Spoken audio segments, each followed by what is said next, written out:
Здравейте! Тази сутрин по един от сутрешните блокове гледах дискусия от нас, че се за зловеща катастрофа в Красна Поляна, влязали се в автобус автомобил и се вдъхнових да пусна нещо по темата.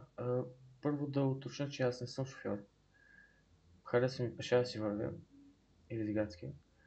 Така че коментарът ми няма да е експертен, обаче това е окей, защото аз няма и наистина да коментирам самата злополука. В студиото на въпросното предаване един от гостите наблягаше на личната отговорност на пътя, а другия по-скоро на неспособността на закона и приложените му органи да осъществяват контрол и да наложат съществуващите мерки. Класически позиции. Липсваше само една за кофти инфраструктурата причина за някои от катастрофите. По едно време обаче водещия зададе за мен интересен въпрос. Трябва ли да се позволява на младите шофьори да карат автомобили с 400 конски сили?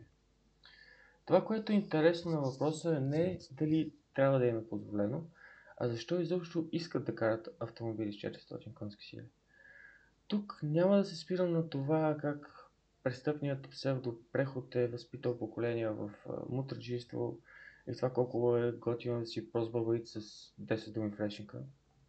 8 от които са псовни, пък останалите 2 са, нали, да и ти, че да можеш да свързваш псовните. По-скоро бих погледнал на нещата в по-глобален план. Защо изобщо младите хора искат да карат скъпи и мощни коли?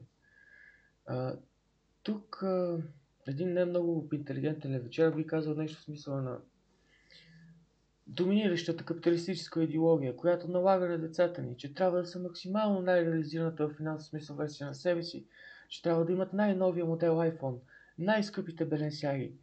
Това са обувки, между другото, ако не знаете, аз не знае доскоро. Най-луксозният модел автомобил. Тя е виновна. Затова борбата с капиталистическия строй е единствената ни надежда за промяна. Разбира се, това твърдение има известна доза истина, но заключението му е напълно погрешно. Защото то предполага, че слабостите на човешкия характер са напълно следствие от доминиращия социално-икономически ред. А всъщност, човешките качества и недъзи, човешкия капацитет за добро и зло са нещо, което е отвъд какъвто и да е икономически строй. Да, различните системи позволяват на едни и други качества или слабости да се изразяват в един или друг мащаб. Обаче все пак, ако трябва да назовем въпросната слабост, тя е суета. От разговорите ми с такива младежи, нали, притежатели на скъпи автомобили, много често съм чувал като мотивация за тяхното притежаване не просто качествата на самия автомобил, но и неща като да ме видят другите или знаеш ли как ми вързват путките. Да се борим с строя, който придава форма и израз на въпросната суета, е неработещо, защото дори да бутне в световния глобален капитализъм, тази суета ще се изразява просто под друг строй, просто в малко по-променена форма. Ако сте марксисти, нали, няма нищо лошо, стига да не сте болшевишки марксисти. Бъдете достатъчно интелигентни, за да осъзнавате, че една или друга икономическа система не е панацея за всички човешки недъзи.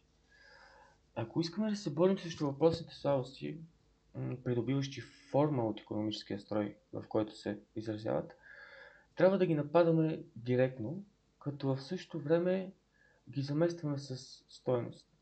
С други думи, може да кажем на децата си, че е окей да взимаш 20 000 лева заплата, но ако заради работата си нямаш време да обърнеш внимание на семейството и приятелите си, вероятно може да си намериш и по-ниско платена работа. Че е окей да имаш последния модел iPhone, но може да си вземеш и малко по-стар, пък с останалите пари, да знам, да заведеш гаджето на кино. Че е окей да носиш обувки за 2000 лева, но може да си вземеш и обикновени маратонки, пък да вземеш да ги разслоиш до Рим, например. Че е окей да имаш скъп автомобил с красива си нова блондинка на пасажирското място, но че путките, които биха се возили в него само защото е скъп, вероятно не си заслужават преследването. Благодаря ви за вниманието и приятен ден!